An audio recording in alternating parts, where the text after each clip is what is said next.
Hi friends, ഇത് നോക്കിക്കേ, Vietnam എയർലിയുടെ ചെറിയ പ്ലാന്റ്സും നമ്മുടെ ഏദൻ തോട്ടത്ത് എത്തിയിട്ടുണ്ട്. അപ്പോൾ ഇതെല്ലാം വിയറ്റ്നാം എയർലി ഓൾ സീസൺ ആണ്. സൂപ്പർ എയർലി എന്ന് പറയും. അപ്പോൾ ഒരു വർഷത്തെ 3 പ്രാവശ്യം കാ പിടിക്കുന്നതാണ്. ഇത് ഓൾ സീസൺ ആണ്. ഇല കണ്ടോ, വ്യത്യാസമുണ്ട്. അവാക്കാഡോയുടെ തൈകൾ ഒത്തിരി നിപ്പുണ്ട്. അവാക്കാഡോ ഗ്രാഫ്റ്റ് തൈയാണ്, അപ്പോൾ അതും ഒത്തിരി തൈ നിപ്പുണ്ട്. അബിയുവിൻ്റെ പ്ലാന്റ് അത്യാവശ്യമുള്ളൊരു പറയണേ, അബിയു. ഇത് നോക്കിക്കേ, ഇത് മാംഗോയുടെ ഒരു പുതിയ വെറൈറ്റിയാണ്. മാംഗോ ബ്ലാക്ക് കസ്തൂരി മാംഗോ.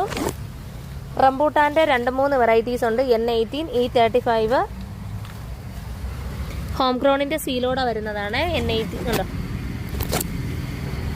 നല്ല ഹെൽത്തി പ്ലാന്റ് ആണ്. ബെയറാപ്പിളിൻ്റെ തൈകൾ ഒത്തിരി നിപ്പുണ്ട്. ബെയറാപ്പിൾ, അബിയു. അപ്പോൾ ഇങ്ങനെയുള്ള ഫ്രൂട്ട്സ് വെറൈറ്റി അത്യാവശ്യമുള്ളവർ നേരെ ഏദൻ തോട്ടത്തേക്ക് വന്നേക്കണേ. പന്തളം ജംഗ്ഷനിൽ ചിത്ര ഹോസ്പിറ്റലിന് എതിർവശം പ്രൈമാർട്ടിന് സമീപം ഏദൻ തോട്ടം എന്ന പേരിലാണ് നമ്മുടെ ഗാർഡൻ പ്രവർത്തിക്കുന്നത്.